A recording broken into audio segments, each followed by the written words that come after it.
Movie की शुरुआत में हम एक बीच पार्टी का सीन देखते हैं जहां बहुत से युवा दोस्त मिलकर पार्टी कर रहे होते हैं। वो बहुत से गेम्स खेल रहे होते हैं और साथ ही ड्रिंक करते हैं। इसी बीच उन्हें एक अजीब सी चीज मिलती है जिसे वो लोग इग्नोर कर देते हैं। तभी निश नाम का एक लड़का उन सबके फोन कलेक्ट करके कार की डिक्की में डाल देता है ताकि कोई भी किसी का इंटीमेट होने वाला वीडियो इंटरनेट पर ना डाल सके। और पूरी रात मस्ती करने के बाद वो लोग अपनी कार्स में ही सो जाते हैं और अगले दिन सुबह धीरे धीरे करके सभी लोग उठने लगते हैं। केली देखती है कि उसका बॉयफ्रेंड जोना किसी और लड़की को किस कर रहा होता है। फिर जोना मार्सा को उठाता है जिसे हैंगओवर की वजह से उल्टियां होने लगी थी। तभी केली की नजर बीच पर एक बर्ड पर पड़ती है जो धीरे धीरे बीच की रेत में धंसी जा रही थी और देखते ही देखते वो पूरा रेत में ही समा जाती है। ये देखकर केली घबरा जाती है और उल्टी कर रही मार्सा को खबरदार करने की कोशिश करती है कि वो अपना पैर रेत पर ना रखे, लेकिन इससे पहले कि वो उसे रोकती उसका पैर रेत में धंस चुका था और वो अपने हाथों से अपने पैर को बाहर निकालने की कोशिश भी करने लगती है, लेकिन अब उसका हाथ भी रेत में ही फंस चुका था। ऐसा लग रहा था कि कोई चीज उसे रेत में अपनी तरफ खींच रही हो। तभी उनका एक दोस्त वंस मार्सा की मदद करने के लिए दौड़ता है, लेकिन कुछ कदमों का सफर करते ही उसका पैर भी रेत में फंस जाता है और वो भी अपने फंसे हुए पैर की वजह से जमीन में ही गिर जाता है। और मुंह केवल गिरने की वजह से वंस का चेहरा भी रेत से चिपक चुका था, जहां हम देखते हैं कि उसकी आंख और चेहरे का मांस भी रेत से चिपक कर बाहर आ रहा था। और देखते ही देखते मार्सा और वंस दोनों ही रेत में समा जाते हैं और ये देखकर सभी लोग दहशत में आ जाते हैं कि ऐसा कैसे हो सकता है। कल रात तो हम इसी रेत में पार्टी और मस्ती कर रहे थे, सब कुछ तो नॉर्मल ही था, फिर अचानक ये कैसे हो गया। और ये जांच करने के लिए केली अपना हाथ रेत से कुछ दूरी पर रखती है तो वो देखती है कि रेत से कुछ रेशे निकल रहे थे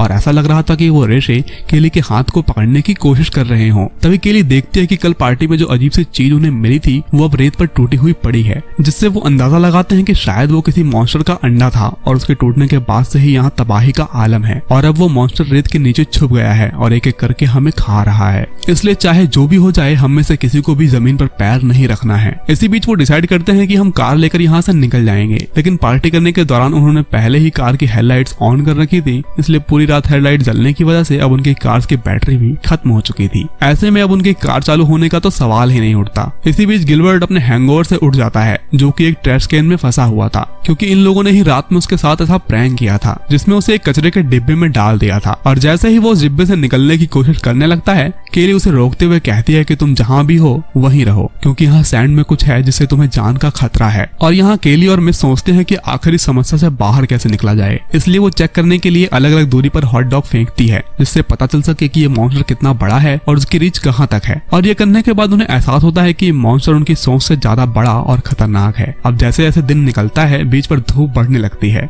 इसलिए वो सनस्क्रीन लगाकर अपनी स्किन को आराम देते हैं और धीरे धीरे अब उन्हें भूख भी लगने लगती है। तभी जोना डिसाइड करता है कि वहाँ पिकनिक टेबल पर खाने की चीजें पड़ी हैं और वो उन्हें लेकर आएगा। और अब वो स्केटबोर्ड की मदद से धीरे धीरे आगे बढ़ने लगता है, जिसमें वो काफी हद तक सफल भी रहता है, लेकिन जैसे ही वो पिकनिक टेबल के पास पहुंचता है तो उसका स्केटबोर्ड पीछे की तरफ फिसल जाता है और उसके पेट का कुछ हिस्सा जमीन के कांटेक्ट में आने वाला होता है। तो वो रेशे जोना के पेट की तरफ बढ़ने लगते हैं, लेकिन जोना किसी तरह पिकनिक टेबल पर पहुंच जाता है, लेकिन वो देखता है कि उसके पेट में वो रेशे एंटर कर चुके थे, जिस वजह से उसके पेट पर अब घाव बन चुके थे। घायल होने के बावजूद जोना अपने दोस्तों को खाने पीने की चीजें पास करता है, लेकिन उसके घाव अब धीरे धीरे बढ़ते ही जा रहे थे और उसे जख्मी देखकर केली भी बहुत दुखी होती है और जोना जख्मी हालत में ही टेबल पर लेट जाता है। अब ये सब लोग मिलकर यहाँ से बाहर निकलने का प्लान करते हैं, लेकिन इन्होंने कल रात ही अपने सभी फोन्स कार के डिक्की में रख दिए थे, तो अब डिक्की से फोन निकालना तो बहुत जरूरी है, लेकिन बगैर जमीन पर पैर रखे डिक्की खोलना भी कोई आसान काम नहीं था। लेकिन रोनी और चैंडा उस डिक्की को खोलने की कोशिश करने लगती हैं, लेकिन जब रोनी कार की डिक्की खोलने की कोशिश कर रही होती है तो बिना किसी सपोर्ट की वजह से खड़े रह पाना बहुत मुश्किल था, इसलिए वो चैंडा से कहती है कि इसे बिना किसी सपोर्ट के खोल पाना इतना आसान नहीं है। तभी चैंडा उसे एक कपड़े की मदद से सपोर्ट देती है, लेकिन रोनी फिर भी कार की डिक्की खोल नहीं पाती, इसलिए कायली एक लाइफ गार्ड हुक की मदद से रोनी को सपोर्ट करने की कोशिश करती है, जिसकी मदद से रोनी कार की डिक्की खोलने में कामयाब हो जाती है। रोनी अब मोबाइल निकालने ही वाली होती है कि बीच पर बीच पेट्रोल पुलिस आ जाती है, जिसके हॉर्न की आवाज सुनकर रोनी का ध्यान भटक जाता है और वो फिसल जाती है, जिस वजह से उसकी उंगलियां डिक्की में फंस जाती हैं और वो पूरी तरह से दर्द से कराहने लगती है। यहाँ पुलिस ऑफिसर उन्हें देखकर सोचता है कि इन लोगों का कल का हैंगओवर अभी तक उतरा नहीं है, इसलिए कोई ट्रैश कैन में तो कोई कैसे पड़ा हुआ है। लेकिन केली पुलिस ऑफिसर को सावधान करती है कि तुम बीच की रेत पर कदम मत रखना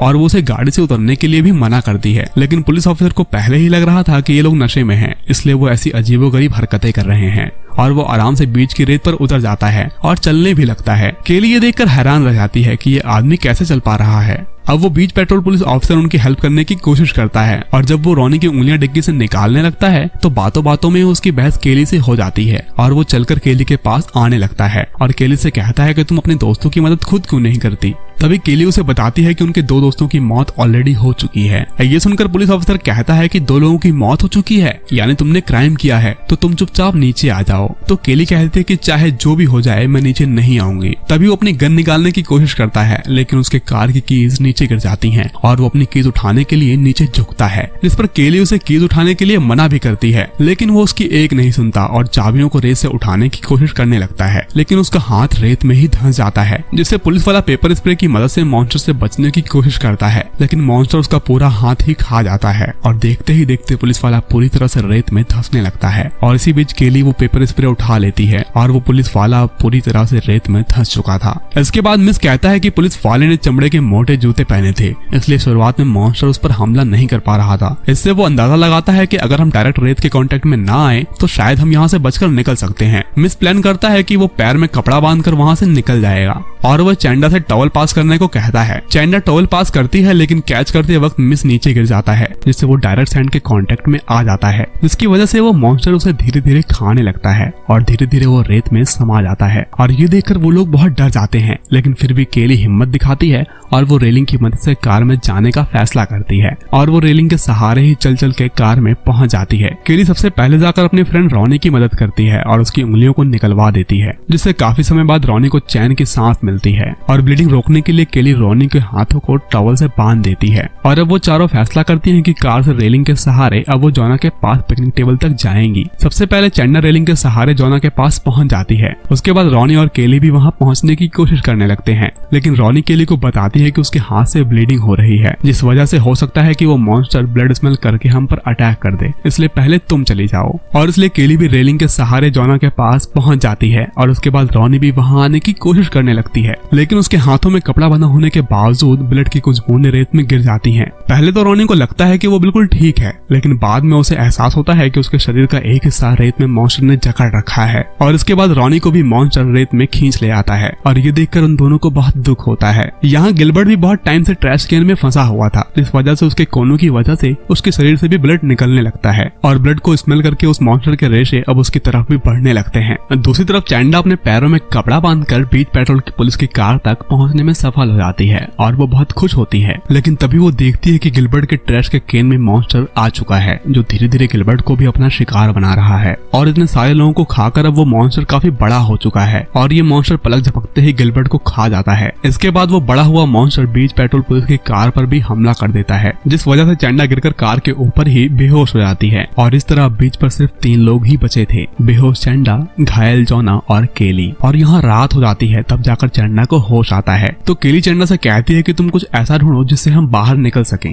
फिर चैंडा को पुलिस की कार में एक राफ्ट मिलता है जिसकी मदद से जोना और केली बिना रेत के संपर्क में आए पुलिस की कार में चढ़ जाते हैं लेकिन मॉन्स्टर भी इतनी आसानी से कहां हार मानने वाला था और अब वो इतना बड़ा हो चुका था कि वो आसपास की जगह पर भी हमला कर सकता था। इसलिए केली कार की छत पर चढ़कर एक पेट्रोल का केन लेती है और चारों तरफ पेट्रोल का एक घेरा बना लेती है और वहां पर आग लगा देती है, जिस वजह से वो मॉन्स्टर जलकर मर जाता है। और मॉन्स्टर के मरने के बाद वो तीनों कार में ही सो जाते हैं और अपने जख्मों की वजह से जोना भी अब मर चुका होता है और इस बात का केली और चैंडा को भी बेहद दुख होता है। और अगली सुबह वहाँ एक आदमी आता है और उनकी कार के गिलास पर नॉक करता है। केली और चैंडा उठती हैं और डर के मारे धीरे धीरे रेत पर कदम रखती हैं, लेकिन अब उन्हें कुछ भी नहीं हो रहा होता क्योंकि मॉन्स्टर तो ऑलरेडी ही जलकर मर चुका था। अब चैंडा और केली धीरे धीरे वहाँ से निकल जाते हैं और मूवी के आखिर में हम देखते हैं कि वो मॉन्स्टर अभी मरा नहीं था बल्कि वो बीच से अब समुद्र में जा चुका था और अब धीरे धीरे वो सिटी पर अटैक करने ही वाला था। और इसी के साथ ही मूवी यहीं खत्म हो जाती है।